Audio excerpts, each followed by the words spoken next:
காலையில போட்டிருந்த ட்ரெஸ்ஸே எவ்வளவோ பரவாயில்ல. என்னடா இது பைத்தியம் மாதிரி ட்ரெஸ் வாங்கி வச்சிருக்க? விக்கி சும்மா இருடா, நானே செலக்ட் பண்ணல, அவ தான் செலக்ட் பண்ணி இப்படி ஒரு ட்ரெஸ்ஸை வாங்கி வச்சிருக்கா. 2 பேருக்கும் ட்ரெஸ் எடுக்க தான் ஷாப்பிங் போனோம். ஆனால் எனக்கு அவளுக்கு நம்ம வீட்டில் இருக்கிறவங்க எல்லாருக்கும் அவ தான் செலக்ட் பண்ணா. இதுக்கு அவன் மட்டும் தனியாகவே போயிருந்துருக்கலாம். டேய் சத்தியமா உனக்கு இந்த மாதிரிலாம் சூட்டே ஆகாதுடா. உனக்கு தெரியுது, எனக்கு தெரியுது, ஆனால் அவளுக்கு தெரியணுமே. இப்படி போட்டாதான் நல்லா இருக்கும், இதுதான் வெரைட்டியாக இருக்கும் அப்படின்ட்டு ஃபோட்டோக்கெலாம் நல்லா இருக்கும் அப்படின்னு என்ன எடுக்க வச்சா. சரி, உன் ஸ்பெஷல் டே அன்னைக்கு நான் உன் மூட அப்செட் பண்ணல. ரொம்பலாம் ஒன்றும் மோசமா இல்லை, ஆனால் பரவாயில்ல. நல்லா இல்லைன்னு சொல்லிட்டு டைலாக பாரு. சரி, கல்யாணத்துக்கு வாரியா இல்லையா? காலையிலேருந்து இந்த டிஷர்ட்டையும் பேண்ட்டையும் போட்டுட்டு அங்கேயும் இங்கேயும் சுற்றிட்டு இருக்க. உனக்கு வாங்கி வச்சிருக்க ட்ரெஸ்ஸை போய் போட்டுட்டு வா. அதை என்ன லட்சணத்தில் வாங்கி வச்சிருக்கியோ அதையாச்சும் நீ தான் செலக்ட் பண்ணியா, இல்லை அதையும்? இல்லை அவள் இப்படியெல்லாம் செலக்ட் பண்ணிடுவான்னு தெரிஞ்சுதான் நான் அவளை விட்டு வாங்கலை. நான் என் ஃப்ரெண்டை கூட்டிகிட்டு போய் தனியாக போய் வாங்கிட்டு வந்தேன். சரி பார்ப்போம் உன்னோட செலெக்ஷன் எப்படி இருக்குன்னு.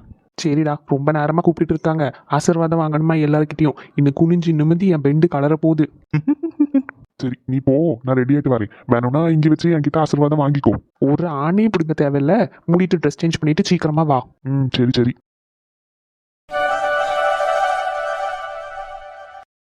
மாப்பிள்ளை தம்பி, அம்மா அப்பாவோட காலில் விழுந்து ஆசீர்வாதம் வாங்கிக்கோங்க. சரிங்க தாத்தா. அம்மா நீங்க இந்த பக்கம் வாங்கம்மா, உங்க காலில் விழுந்து ஆசீர்வாதம் வாங்கணும்ல. இருக்கட்டும் மக்களே, பரவாயில்ல. அப்பா காலில் விழுந்தே இல்லையா, போதும். எப்பவுமே இதே மாதிரி சிரிச்சிட்டு சந்தோஷமா இரு. பெரியவங்க ஒவ்வொருத்தர வாங்க, எல்லாரும் காலையிலே விழுந்து ஆசீர்வாதம் வாங்கட்டும் தம்பி. அப்பா விவேக் எங்க? என்ன இப்ப வந்துருவா மக்களே, ரெடி ஆயிட்டு இருக்கான். சரிப்பா. என்னையா, என்ன தெரியுமா? தெரியும் தாத்தா, அம்மா சொல்லியிருக்காங்க. நீங்க வந்ததுல ரொம்ப சந்தோஷம். நல்லதுயா, நல்லது. நல்லா இரியா, தீர்க்க ஆயுசோட நல்லா இரு. வாங்க அத்தை, நீங்க ராணியத்தையா செல்வியத்தையா? 2 பேரையும் எனக்கு இன்னுமே அடையாளம் தெரியல. நான் ராணியத்தை. அப்படியா? அப்ப இன்னைக்கு ஃபுல்லா இந்த ட்ரெஸ்ஸை வச்சு நீங்க தான் ராணியத்தைன்னு கண்டுபிடிச்சிட வேண்டியதான். அத்தை, அப்படியே மாமாவையும் கூப்பிடுங்க, 2 பேருக்கு காலையும் சேர்ந்து விழுந்து ஆசீர்வாதம் வாங்கிடுவோம். என்ன வாரவா தம்பி? வாங்க மாமா, நல்லா இருக்கீங்களா? ஆமாய்யா, நான் நல்லா இருக்கேன். காலையில கொஞ்சம் பிஸியா இருந்து ரெடி ஆகிறதுல, கோயிலுக்கு போறதுல அப்படின்ட்டு, அதனாலதான் உங்களை சரியா கவனிக்க முடியல. எதுவும் தப்பா நினைச்சுக்காதீங்க. சேச்சே, அதெல்லாம் எந்த பிரச்சனையும் கிடையாது. நீ மாப்பிள்ளை இல்ல, காலையில எவ்வளவு வேலை இருக்கும் உங்களுக்கு, அவ்வளோ வேலை இருந்தாலும் எங்களுக்கெல்லாம் அழகா ரூம் போட்டு சாப்பாடுக்கெல்லாம் அரேஞ்ச் பண்ணி எல்லாமே நல்லா கரெக்டா பண்ணியிருந்தீங்க. அதுவே எனக்கு ரொம்ப சந்தோஷம். கல்யாணம் எல்லாம் முடிஞ்சு ஒரு 2 நாள் நிக்கலாம், அதுக்கப்புறம் போகலாம் ஊருக்கு. அதான் நீ சொல்லிட்டல, இனிமே 2 நாளுக்கு அப்புறம் தான் டிக்கெட் போட போறோம் பாரு. நல்லா இரு மக்களே, எந்திரி. எப்பவும் சந்தோஷமா சிரிச்சிட்டு நல்லா இருங்க. அத்தை, உங்களுக்கு எல்லாருக்கும் கார் இருக்கு, நீங்க கார்லயே போய்க்கிடுங்க. ஒருவேளை கார்ல இடம் பத்தலைன்னா மட்டும் வேன்ல போங்க. சரி மக்களே, அதெல்லாம் நாங்க பாத்துக்கிடும். இப்போவே நீங்க மண்டபத்துக்கு கிளம்புங்க, எல்லாரும் சாப்பிட்டுட்டு கிளம்புங்க. ஏன்னா நீங்க கொஞ்சம் சீக்கிரமா போனாதான் முன் வரிசையில உட்கார முடியும். அப்புறம் ரொம்ப கூட்டம் வந்துச்சுன்னா நம்ம ஃபேமிலியில் உள்ளவங்க எல்லாம் பின்னாடி போயிருவீங்க. நீங்க எல்லாரும் முன்னாடி தான் இருக்கணும், கல்யாணம் முடியற வரைக்கும் அங்கதான் இருக்கணும். சரி மக்களே. சரிம்மா, இன்னும் அடுத்து எல்லாரும் வருவாங்கன்னா. சரி அத்தை. வாங்க செல்வியத்தை, வாங்க மாமா. அடடா, நான் தான் செல்வியத்தைன்னு எப்படி கண்டுபிடிச்சீங்க? இப்பதானே ராணியத்தையும் மாமாவும் வந்துட்டு போனாங்க, நீங்க உள்ள நின்னதுனால உங்களுக்கு தெரியல. ஓ, அவ வந்துட்டாளா? அதான் கண்டுபிடிச்சிருக்கேன், இல்லைன்னா கண்டுபிடிக்கதே இல்லையே. மாமா, நீங்க எப்படிதான் உங்க வைஃபுங்களை கண்டுபிடிக்கிறீங்களோ? இத்தனை வருஷமா குடும்பம் நடத்துறோம்ல, அதெல்லாம் ஈஸியா கண்டுபிடிச்சிருவோம். இவங்க வாயை திறந்த உடனே தெரிஞ்சிடும் இதுதான் என் பொண்டாட்டின்னு. இப்பதானே கல்யாணமாக போக போக இந்த ட்ரிக் எல்லாம் நீயும் கத்துக்குவ. ஆசீர்வாதம் பண்ண வருவீங்கன்னு பார்த்தா என்ன பயமுறுத்துறீங்க? அவரு கிடக்காரு, நீ ஆசீர்வாதம் வாங்கிக்கோ மக்களே. நீ எல்லாரும் வர வேண்டியது இருக்குல்ல, பாட்டி எல்லாரும் வரணும். சரிங்க அத்தை. நல்லா இரு மக்களே, எந்திரி. நல்லா இருயா. அத்தை, இந்த வசந்தியத்தை சின்ன பொண்ணு அக்காலாம் எங்க? அவங்க இன்னும் ரெடி ஆகியே முடிக்கல மக்களே. அவங்க 2 பேரும் ரெடி ஆகி வரதுக்கு முன்னாடி ஒரு நேரம் ஆயிடும். அப்ப அவங்க கிட்ட எல்லாம் ஆசீர்வாதம் வாங்கலன்னா கோச்சிக்கிட மாட்டாங்களா எப்படி? அதெல்லாம் எதுவும் கோச்சிக்க மாட்டாங்க. நீ உங்க அம்மா வீட்டு சைடு நிறைய பேர் வெயிட்டிங்ல இருக்காவ. எல்லார்கிட்டயும் ஆசீர்வாதம் வாங்கிக்கோ மக்களே, அடுத்தது லேட் ஆயிட்டு. சரி அத்தை, நல்ல நேரம் வந்துட்டே இருக்கு, சீக்கிரமா ஆசீர்வாதம் எல்லாம் வாங்கி முடிச்சிட்டு கிளம்புங்க. ஆமா, இன்னும் 10 நிமிஷம் தான் இருக்கு வீட்டுல இருந்து கிளம்புறதுக்கு. என்ன தெரியலும், 3 நாள்ல செம்ம அழகா மாறிட்டியே. அழகா மாறிட்டனா? ஆமா ஜனனி, இந்த ட்ரெஸ்ல ரொம்ப அழகா இருக்க தெரியுமா? நீயும் ஃபோன் பண்ணி இந்த ப்ளூ கலர்ல ட்ரெஸ் எடுத்துட்டு வர சொன்னியா? நேரத்தெல்லாம் கடையா கேரி இறங்கி இந்த ட்ரெஸ் எடுத்திருக்கேன். ஆனா கொஞ்சம் டிஃபரன்ஸ் இருக்கு பாத்தியா?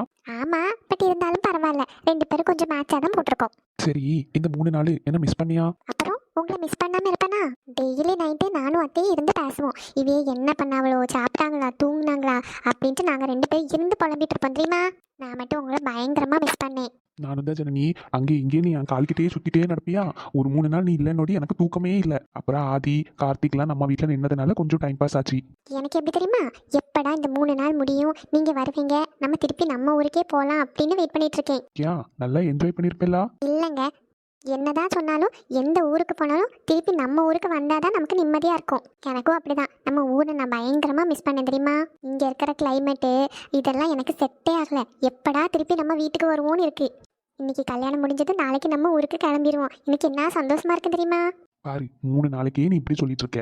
நல்லா வருஷ கணக்கா வெளியூர்ல இருந்து எப்படா ஊருக்கு வருவோம், அம்மா கையில சாப்பிடணும் அப்படி இப்படின்னு எவ்வளவு நாளா வெயிட் பண்ணிட்டு இருக்கேன் தெரியுமா? அப்ப எங்க நிலைமையெல்லாம் யோசிச்சு பாரு. ஆமாங்க, 3 நாளைக்கே இப்படி இருக்கு. அப்ப நீங்களாம் எவ்வளவு கஷ்டப்பட்டிருப்பீங்க. சரி பரவாயில்ல, அதான் இங்க வந்தாச்சுல. எனக்கு என்னமோ இங்க வந்தப்போ நீயும் அம்மா தங்கச்சி 3 பேரும் நல்லா ஜாலியா தான் இருக்கிற மாதிரி இருக்கு. நல்லா சொல்லுவீங்க. அத்தைட்ட கேட்டு பாருங்களேன், டெய்லி உங்களை பத்தி தான் பேசுவோம். சரி சரி, நம்பிட்டேன். அப்புறம் உங்களுக்கு ஒரு பெரிய சர்ப்ரைஸும் இருக்கு. எது சர்ப்ரைஸா? ஆமா, சர்ப்ரைஸ்.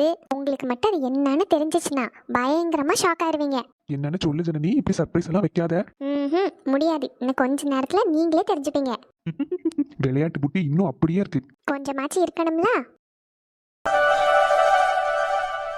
அம்மா, இந்த சாரி உங்களுக்கு நல்லா இருக்குமா? அப்படியே பூமாரி, நானும் எடுக்கும்போது நினைச்சேன் நல்லா இருக்குமோ இல்லையா நமக்கு கெட்டனா அப்படின்னு நினைச்சேன். இல்லம்மா, இந்த கலர் உங்களுக்கு ரொம்ப நல்லா இருக்கு. நம்ம ஒரு பிளவுஸ் எல்லாம் ஸ்டிச் பண்ண கொடுக்கும்போது எப்படி அசிங்கமா தச்சு தருவாங்க, அங்கே இங்கே லூஸா இருக்கும். இது பாரு, சூப்பரா தச்சிருக்காவ. ஆமா, கரெக்டா இருக்கு பாத்துக்க. இம்மா, எனக்குள்ள ஹாஃப் சாரி எப்படிமா இருக்கு, நல்லா இருக்கா? ஆமா, நீ எடுக்கும்போது நானும் நினைச்சேன் எப்படி இருக்குமோ அப்படின்ட்டு. ஆனா உனக்கு நல்லா அழகா இருக்கு மக்களே ஹாஃப் சாரி. நம்ம இவ்வளவு காஸ்ட்லியா எடுத்ததே கிடையாது, இதுதான் மொதல் வாட்டி எடுத்திருக்கோம். ஆனா காஸ்ட்லி புடவை தான். கட்டுனா சாஃப்டா இருக்கு மக்களே, ப்ளீட்டெல்லாம் அழகா எடுத்து முடி. ஆமா, நல்லா ரேட் இருக்கும்ல மக்களே. நீ போட்டுக்குள்ள நெக்லஸ் நம்ம வரும்போது ஊர்ல இருந்து வாங்கிட்டு வந்தோம்ல, அதுவா? ஆமாம்மா, அந்த நெக்லஸ் தான் நம்ம வரும்போது ஃபேன்சில இருந்து வாங்கிட்டு வந்தோம்ல. பாரு, கரெக்டா இந்த ட்ரெஸ்ஸுக்குன்னே வாங்கிட்டு வந்த மாதிரி இருக்கு. ஆமாம்மா, இதுக்கு அழகா இருக்கு பத்தியா? தங்க நெக்லஸ் மாதிரியே இருக்கு. ஆமா, ஒரு 1000 ரூபாய் வந்துச்சுல இதுக்கு ரேட்டு. கல்யாணத்துக்கு போட்டுட்டு போல கலத்தி துடைச்சி எடுத்து வச்சுட்டு சரியா? அடுத்து ஏதாவது ஃபங்க்ஷன் வரும்போது போடலாம். இனிப்ப நம்ம கோயில்ல திருவிழா வருதுல. ஆமாம்மா, நானும் அப்படிதான் நினைச்சேன். என் பிள்ளைக்கு ஒரு தங்க செயின் ஒரு துவாடு எடுக்கணும்னு எத்தனை வருஷமா நினைச்சிட்டு இருக்கேன். என் அம்மா இனி உனக்கு காலேஜ் போகும்போது வாங்கி தரேன் மக்களே. வேண்டாமா, தங்கம்லாம் நம்ம நினைச்சா வாங்கவா முடியும்? இப்ப எவ்வளவு ரேட்டா இருக்கு, நம்ம வாங்கவே முடியாது. எப்பனாலும் உனக்கு ஒரு தங்க நகை வாங்கணும்னு நினைச்சிருக்கேன் மக்களே. அதனால உனக்கு ஒரு செயின் இல்லைன்னா ஒரு கம்மலாவது எடுக்கணும். ஏம்மா, இப்ப எதுவும் வேண்டாம்மா, நான் காலேஜ் படிப்பெல்லாம் முடிச்சுட்டு மாதிரி நான் டாக்டர் படிக்கணும்ல. அந்த டைம்ல நமக்கு நிறைய பணம் தேவைப்படும். அதனால எனக்கு தங்க நகையெல்லாம் எதுவுமே வேண்டாம். நான் நல்லா படிச்சு வேலையில ஏறினதுக்கு அப்புறமா நான் வாங்கிக்கிடேன். உனக்கும் சேர்த்து வாங்கி தருவேன். தெரியும் மக்களே, நீ எனக்கும் சேர்த்து வாங்குவேன்னு சொல்லி. ஆனா அம்மைக்கு ஒரு கடமை இருக்குல்ல, உனக்கு ஒரு சின்ன செயினாவது வாங்கி போடணும். உன் வயசுல எல்லா பிள்ளைகளும் செயின், கம்மல், மோதிரம், வளையல் எல்லாம் போட்டிருக்கு. அம்மைக்கு இந்த குழுல காசு வருமா, கையில கொஞ்சம் பணம் சேர்த்து வச்சிருக்கேன். எல்லாம் சேர்த்து உனக்கு ஒரு செயின் வாங்கி தரேன் சரியா? நீ சொன்னா கேட்கவா போற, ஏதாச்சும் பண்ணு. அம்மைக்கு ஆசை இருக்கும்ல மக்களே, உனக்கும் ஆசை இருக்கும்னு தெரியும். ஆனா நீ கேட்க மாட்டேன். அப்பாவும் சொல்லிட்டே தான் இருந்தாவ, பிள்ளை வளர்ந்தாச்சு அவளுக்கு ஒரு கம்மலோ இல்லைன்னா ஒரு செயினா வாங்கி கொடுக்கணும் அப்படின்னு. சரி, உங்க ஆசைப்படியே வாங்குங்க. பாப்போம், நம்ம கோயில் திருவிழாக்கு முன்னாடி வாங்க முடிஞ்சுன்னா வாங்கி தரேன்னா. சரிம்மா.